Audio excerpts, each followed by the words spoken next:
नारियल के जन्म की कहानी। यदि आप मेरे चैनल में नए हो तो मेरे चैनल को सब्सक्राइब करें, शेयर करें और लाइक करें। धन्यवाद। प्राचीन काल में सत्यव्रत नाम के एक राजा राज करते थे। वह प्रतिदिन पूजा पाठ किया करते थे। उनके पास किसी भी चीज की कमी नहीं थी। वह धन दौलत से लेकर हर प्रकार की सुविधा से समृद्ध थे। हालांकि इसके बावजूद भी राजा की एक अभिलाषा थी जिसे वह पूर्ण की चाह रखते थे। दरअसल राजा सत्यव्रत को किसी प्रकार से स्वर्गलोक जाने की इच्छा थी। वह अपने जीवन में कम से कम एक बार स्वर्गलोक के सौंदर्य को देखना चाहते थे, लेकिन उन्हें इसका मार्ग नहीं पता था। इधर दूसरी तरफ ऋषि विश्वामित्र अपनी तपस्या के लिए घर से बाहर निकले। चलते चलते वह अपनी कुटिया से काफी आगे चले गए थे। काफी समय बीत गया लेकिन वह नहीं लौटे। इस कारण उनका परिवार भूख और प्यास से तड़प रहा था।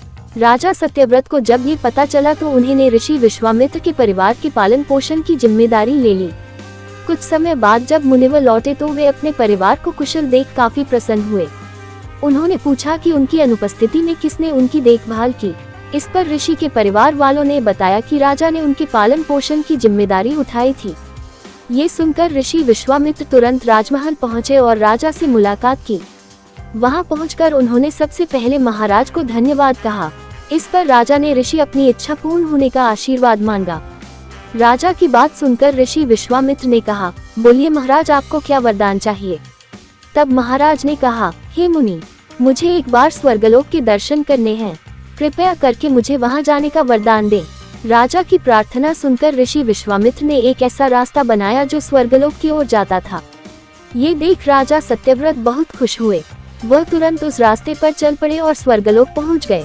यहाँ पहुँचते ही इंद्रदेव ने उन्हें नीचे धक्का दे दिया, जिसके कारण वो सीधे धरती पर जा गिरे।